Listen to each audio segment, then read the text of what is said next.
Hey, welcome back to another episode of the SEC Sports Guys. I'm your host, Hunter Ames, here with Jason Lee and the coach, Brandon Carden. Another look at the SEC. This week we're going to look at predictions. Upcoming games for this week. It's not a huge weekend for the SEC, but still we're going to go ahead and talk about it. First up, we want to talk about Thursday night's game, Georgia State against Alabama. The Panthers come in. They're 6-4 ball club, but you see who they play to get that 6-4 ranking. Alabama 8-2. I think maybe this game was more brought about because of Bill Curry, former head coach of Alabama, now the coach of Georgia State. He brings them in. I think it's just a warm-up game for the Iron Bowl. What do you guys see? Yeah, Georgia State's an up-and-coming program. They just started their football team last year, doing a favor for Bill Curry, scheduling them. This will be a no contest, even though it is on TV. It'll be a no contest. However, I think the score will be a little bit lower on Alabama's side with them getting ready for the Iron Bowl next week. I've got Alabama 49-10.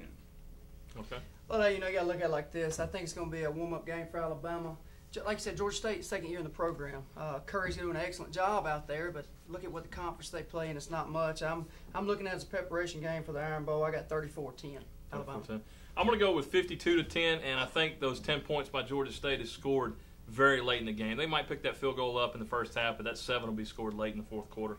Out of conference games for the SEC, we got Troy. The Troy Trojans headed into South Carolina. It comes on at 12:21 on the SEC Network. I don't think Troy stands a chance here either. It's almost like having another homecoming game. This might even be their homecoming game. I'm going to go South Carolina on this one, 38-7. Yeah, I think normally this may be a little closer than most people might believe. Troy usually has a pretty good team.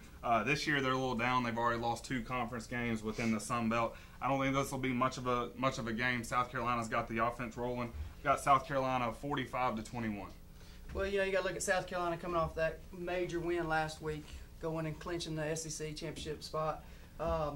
Troy losing their homecoming. I think Troy's struggling right now. They don't know what they want to do, even though they're 4-2 in the conference.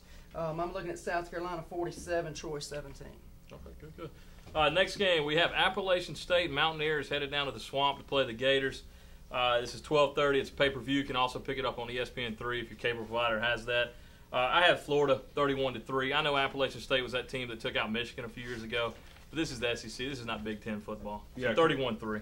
Completely different team this year. Florida's coming off that big loss to South Carolina. They're going to be angry, looking for some revenge against a team, quite frankly, that doesn't have the manpower to stop them. I've got Florida 49-10. I think they'll, as you said in an earlier game, I think they get the touchdown late against the second and third string defense. 49-10 there.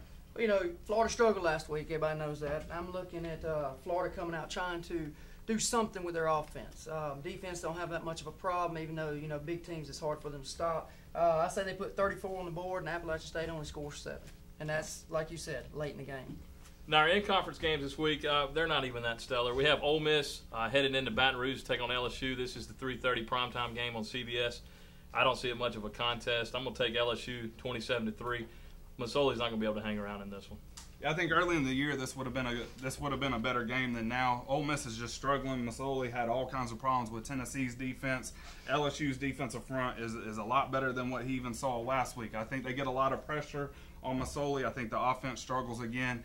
LSU's kind of coming in their own. As we said on a previous show, they've got something to play for. They can still get a BCS bowl bid. I've got LSU 31-10 over Ole Miss. Well, I'm going against both of y'all this week. This is my upset game. You can laugh all you want, but I'm telling you right now, Houston Nutt, he's going to get something rolling because I don't think Mazzoli's going to be in the game that much, and the backup quarterback is not that bad. All right, I'm looking for LSU to be looking over Ole Miss, looking into the Arkansas game the next week. So what I'm looking at right now is Ole Miss 24, LSU 21. Wow. I don't think so. Not a chance. We'll find out. LSU's got a lot riding on this game. All right, Arkansas heads into Starkville to take on Mississippi State. Mississippi State had a tough loss against Alabama last week. I think it's more of the same. I think Arkansas takes them 35-10. Arkansas, that offense is just too much. Yeah, Mississippi State has had a pretty good offense all year, struggled a lot against Alabama's defense. I think they will put some points up against Arkansas, but Ryan Mallett's had 9 touchdown passes the last 2 weeks. That offense is too strong. I've got Arkansas 49-20, but I do think the Bulldogs will put a couple touchdowns on the board there.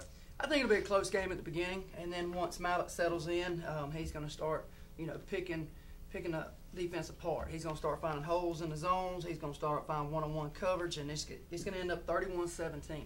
31-17.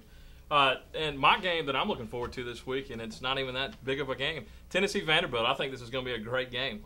They're both at the bottom of the SEC. Tennessee heads into Nashville to take on the Commodores at 7:30 on College Sports South. But I'm going to take Tennessee in this one, 31-20. Yeah, this is a big game for the folks in Tennessee. You got the two Tennessee SEC teams going head to head. Tennessee just got the first SEC win. Vanderbilt's kind of struggled here of late. I've got the game's at Vandy, but I've got Tennessee on the road, 35-17. Well, let me tell you the reason why this may be the most exciting games, because both of these teams, are absolutely terrible. They can't find out what to do with their offense. Their defense can't stop anybody, but it's going to be a heck of a game because they ain't going to be able to stop each other. I got Tennessee 28, Vandy 20. Good deal, good deal. Well, those are our predictions. Thank you for tuning in to this episode of the SEC Sports Report. I'm your host, Hunter Ames, Jason Lee, Brandon Carden. We'll see you guys next time.